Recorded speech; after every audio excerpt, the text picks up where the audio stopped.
জুয়া এই শব্দের মধ্যে লুকিয়ে আছে আশার আলো ও হতাশার অন্ধকার। একদিকে জয়ের আনন্দ, অন্যদিকে পরাজয়ের বিষাদ।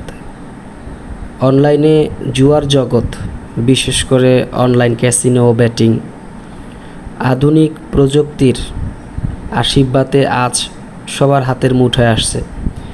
যে কারণে ছোট থেকে বড় সকল শ্রেণীর মানুষ এই জুয়ার মধ্যে আসক্ত।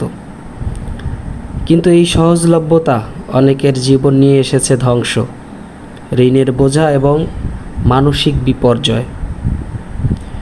আসলে একজন জুয়াখোর, তার মধ্যে শান্তি কখন আসে, কোন সময় শান্তি আসে কেউ বলতে পারবে? আমি তো মনে করি যে একজন জুয়াখোর, তার মধ্যে কোনো শান্তিই থাকে না, সে সারাদিন অশান্তিতে থাকে। এই যে দেখেন, ইন্ডিয়ান পোকার একটা গেমস, মানে এটা সবার কাছে একটা জনপ্রিয় হয়ে দাঁড়াইছে, কারণ খুব সহজ তো খেলাটা, এজন্য সবাই এই পোকার গেমসটা খেলে। কিন্তু এই গেমস খেলতে গিয়ে ইতিমধ্যে যে কত মানুষ নিঃস্ব হয়ে পথের ফকির হয়ে আমাদের প্রোগ্রামে এসে কমেন্টস করতেছে যে প্রিন্স ভাই, জীবনের সমস্ত কষ্ট অর্জিত টাকা শেষ করে ফেলাইলাম। অসংখ্য মানুষ এই কমেন্টস করতেছে, অসংখ্য মানুষ, এবং অসংখ্য মানুষ আমাদের প্রোগ্রাম দেখা এই জুয়া থেকে ফিরতেছে। আলহামদুলিল্লাহ, এটা আল্লাহর একটা রহমত, আল্লাহর একটা অশেষ রহমত এবং মেহেরবানি না হইলে এটা সম্ভব হইতো না।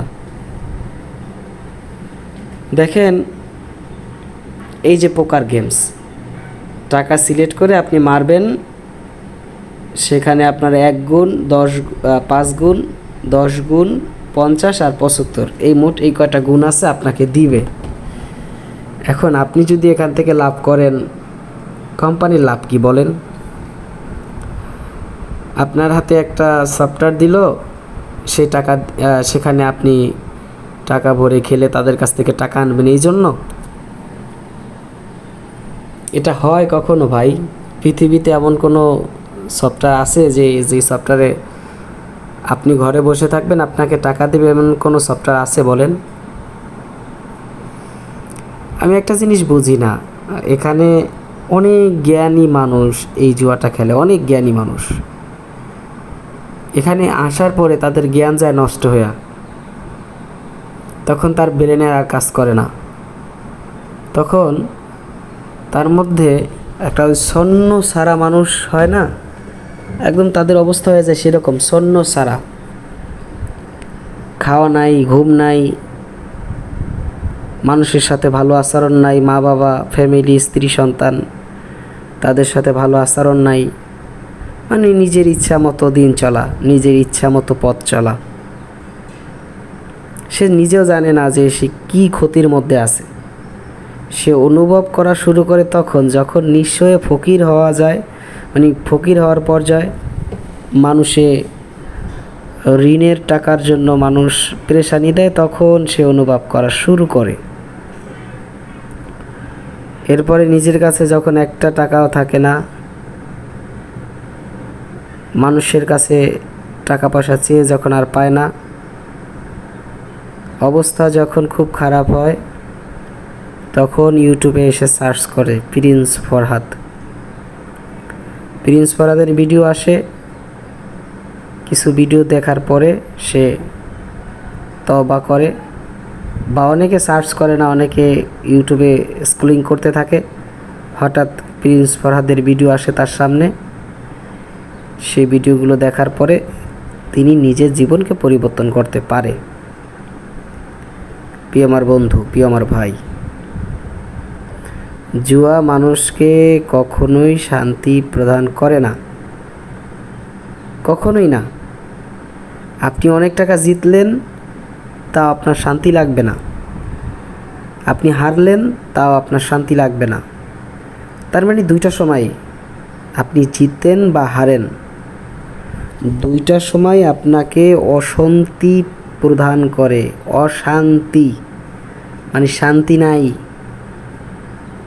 যেখানে শান্তি নাই, প্রতিনিয়ত অশান্তি, সে কাজ কী করে বলেন? যে কাজে সবসময় অশান্তি, নিজেকে কষ্ট দেয়, সে কাজের মধ্যে কে যায়? কোনো জ্ঞানী মানুষ সে কাজের মধ্যে যায়? আমায় বলেন। যদি যায় তাহলে আপনিও যায়েন। আর যদি মনে করেন যে না, এখানে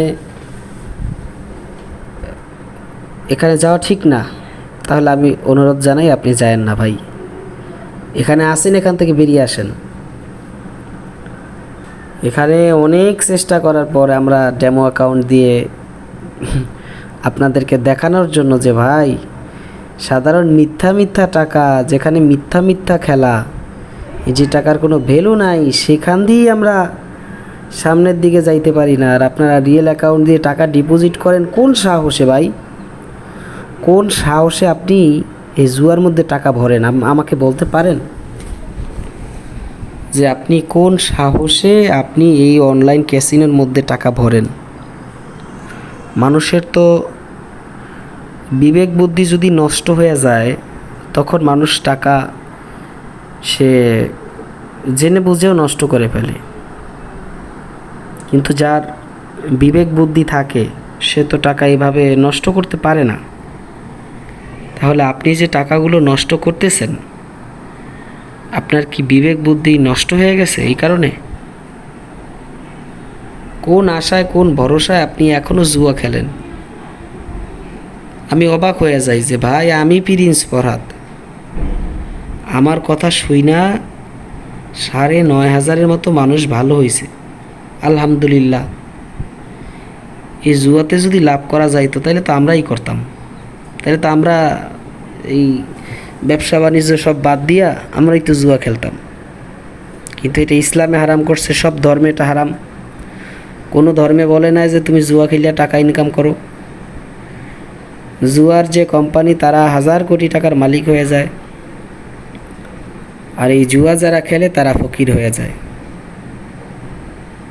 কি একটা বিশদ আচরণ, তাই না? কি একটা নির্মমতা। মানুষের মধ্যে যে লোভ কাজ করে, সেই লোভ মানুষকে ধ্বংস করে দেয়। আপনি অল্প দিনে ধনী হইতে চান, এই লোভে পড়ে এখানে আসছেন, এই লোভ আপনাকে শেষ করে দিতেছে। এতে কি কোনো সন্দেহ আছে? আপনার কষ্ট অর্জিত টাকা ২ বছর, ৫ বছর, ১০ বছর, এমন কি ২০ বছরের টাকা, জমানো টাকা, এই জুয়াতে ৬ মাসে, ১ বছরে সব টাকা হাইরা যান। অসংখ্য মানুষ আছে, আমাদেরকে বলেছে ভাই অসংখ্য টাকা এই জুয়াতে হারছি, অসংখ্য, অনেকে বলেছে। এক প্রবাসী শহীদ ভাইয়ের আপনারা লাইভ স্টোরি শুনেছেন, কুয়েত প্রবাসী। তিনি তার কুয়েতের ১৩ বছরের ইনকামের টাকা, প্রায় ৭৫ লক্ষ টাকা। কত লক্ষ? ৭৫ লক্ষ টাকা তিনি তার নিজের মুখে আমাদের প্রোগ্রামে লাইভ স্টোরিতে তিনি শেয়ার করেছেন। ৭৫ লক্ষ টাকা তিনি এই জুয়ায় শেষ কইরা এখন মানসিকভাবে ভেঙে পড়েছেন। তাহলে এই ইন্ডিয়ান পোকার খেলে আপনারা আমাদের প্রিন্স ফরহাদ ইউটিউব চ্যানেলে, এখানে তো শুনতেছেন এটা প্রিন্স ফরহাদ 0.2, আমাদের প্রিন্স ফরহাদ ইউটিউব চ্যানেলে আপনি সেখান থেকে দেখবেন যে এক পুলিশ অফিসার, তিনি ৫৫ লাখ টাকা শেষ করছে এই ইন্ডিয়ান পোকার এই গেমসটা খেলে। আপনি তার মুখ থেকে শুনলেও বুঝতে পারবেন। তিনি সরাসরি উল্লেখ করেছেন তার রিটায়ারমেন্টের টাকা শেষ করে ফেলাইছেন এই ইন্ডিয়ান পোকার খেলে। তো ভাই, আপনাকে আমি অনুরোধ জানাচ্ছি, জোর অনুরোধ জানাচ্ছি আপনাকে, আপনি জুয়ার মধ্যে আপনার জীবনকে আসক্ত কইরেন না। সুন্দর জীবন গড়েন, মানুষের জন্য কাজ করেন, নিজের জন্য, নিজের পরিবারের জন্য কাজ করেন, আপনি সুখে থাকবেন। আপনার এই হতাশার দিন, আপনার এই কষ্টের দিন থাকবে না। মানুষের জীবনে সবসময় কষ্ট আসে না, আবার মানুষের জীবনে সবসময় সুখও থাকে না। তো আপনার জন্য আমি দোয়া করি, আল্লাহ পাক যেন আপনাকে উত্তম রিজিক দান করে। আজকের পর থেকে আর জুয়া খেলবেন না, জুয়াকে চির বিদায় দেবেন, এই কমেন্টস সকলে লিখবেন। সকলের কাছে অনুরোধ জানাচ্ছি। এতক্ষণ সাথী সাইম দিলাম, আমি প্রিন্স ফরহাদ। আল্লাহ হাফেজ।